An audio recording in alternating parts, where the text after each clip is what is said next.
Hindi ako nakaayos at hinihingi ko ng pamuhi. Walang barangay po yung pinupunta namin araw-araw. Kami po ay nakikipaglayan sa bayan. At totoo rin, tumakas ako. Tumakas ako kahit na dahil ako po'y nangako, mahirap pong mangako na hindi nyo tutuparin. Ito si Mayor Rafael D. Vergara.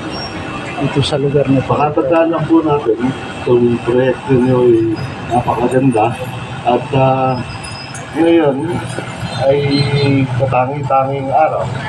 At para sa kabanatuan po, katangi-tanging buwan ang Hulyo.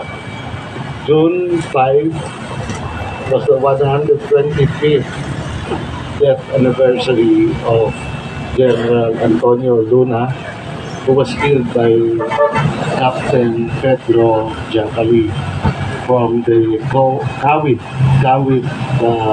division ng Philippine Revolutionary Army. Nung nakikipaglaban po tayo at may gera tayo sa Amerika. June 12, 126th anniversary naman po ng ating araw ng kalayaan. Kaya yung mga susunod po sa akin na mga